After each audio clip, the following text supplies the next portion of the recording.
दोस्तों इस वीडियो के अंदर मैं आपको 3-4 चीज़ें ऐसी बताऊंगा। अगर इन चीज़ों को आप समझ जाते हो तो ये वाली अगर टाइल्स लगाते हो आप, क्योंकि टाइल्सें बहुत प्रकार की टाइल्सें होती हैं, अगर इस टाइल्स को आप लगाते हो तो आपके टाइल्स के लगाने में आपके बहुत काम आएगा। लेकिन अगर इन चीज़ों को आप नहीं जानते हो तो उसके बाद आप इसमें बहुत परेशान हो जाओगे बाद में, क्योंकि ये इस तरीके से टाइल्सें होती है ये कि अगर इसके ऊपर आप अगर कहीं भी अगर साफ़ सुथरा टाइल्स नहीं लगाओगे, आप इसके ऊपर अगर सीमेंट लगाते हुए चले जाओगे आप, तो फिर उसके बाद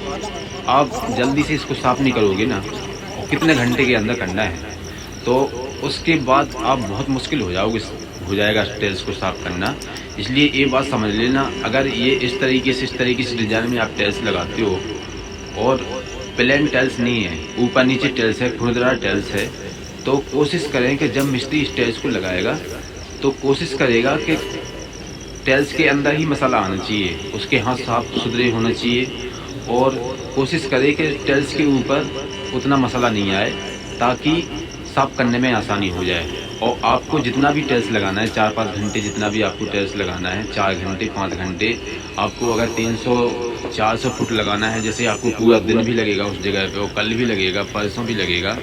तो जितना भी आपको टाइल्स लगाना है लंच के पहले 4 घंटे के अंदर, उस टाइल्स को आपको पानी से साफ़ करना है, जो उसके ऊपर सीमेंट रह जाएगा। इस बात को आप ध्यान रखोगे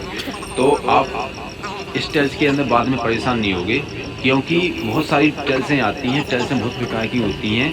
एक टाइल्स इस तरीके से भी होती है, अगर इसके ऊपर आप सीमेंट छोड़ दोगे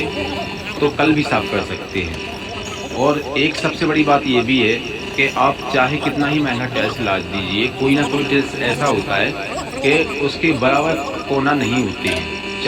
चार जो कोना होती हैं उसकी बराबर नहीं होती हैं। देखिए यहाँ पे मिस्त्री बराबर टाइल्स को लगा रहा है, अब ये मिस्त्री ने टाइल्स को लगाया तो ये बराबर आ गया है, लेकिन जो पहले मिस्त्री ने टाइल्स को लगाया था वो बराबर नहीं था, उसके अंदर गैप आ रहा था। इस बात को समझ लेना, कभी भी अगर इस तरीके से बीच में आ जाता है तो आपको टाइल्स चेंज करके उसमें देखना है आपको कि ऐसा तो नहीं है कि टाइल्स की जो कोना है बराबर है या नहीं। अगर आपने उसके अंदर सींग डाल दिया या गैप कर दिया, मिलाने के चक्कर में आपने टाइल्स को काटा, तो उसके बाद जितना भी दीवार में टाइल्स लगेगा उसके जॉइंट आगे पीछे होंगे, तो उसके बाद आप संभाल नहीं पाओगे। इस बात का आप ध्यान रखोगे तो उसके बाद जब भी आप ये टाइल्स लगाओगे तो उसके बाद आपको कोई दिक्कत नहीं होगी। यहाँ पे देखिए, जैसे यहाँ पे मिस्त्री ने टाइल्स को लगाया है तो यहाँ पे कहीं भी आपको गंदगी दिखाई नहीं देगी, लेकिन जो अनाड़ी मिस्त्री होते हैं उन्हें पता नहीं है कि हमें टाइल्स को किस तरीके से साफ़ करना है। तो मैं आपको बिल्कुल 100% सत्य बता रहा हूँ कि ये टाइल्स जल्दी से साफ़ नहीं होती, और जितना आप साफ़ करोगे तो ये साफ़ होगी नहीं, चाहे उसकी ऊपरी परत निकल जाएगी, क्योंकि अगर इस टाइल्स के ऊपर सीमेंट जमा हुआ 5-6 घंटे हो जाते हैं तो सीमेंट जो इसके अंदर परत होती है वो झींक लेती है, उसके बाद वो स्थायी दाग छोड़ जाता है। इसलिए ध्यान रखें, कभी अगर जीवन में आपके इस तरीके से टाइल्सें लगती हैं तो इस बात का आपको ध्यान रखना है कि जो मैंने चीज़ आपको बताया है वो ज़रूर ध्यान रखें। और इस चीज़ को भी ध्यान रखें कि कहीं पर अगर टाइल्स लगाते कहीं पर अगर गैप आ जाता है तो उस टाइल्स को हटा के दूसरी टाइल्स लगाएं, और दूसरी टाइल्स को हटा के तीसरी टाइल्स लगाएं। अगर आप इस तरीके से करोगे तो हो सकता है मिल भी सकता है, क्योंकि अगर नीचे से आप जॉइंट मिला के जाओगे तो कहीं भी गैप नहीं आना चाहिए, वो आपकी टाइल्स में कहीं ना कहीं कमी होगी,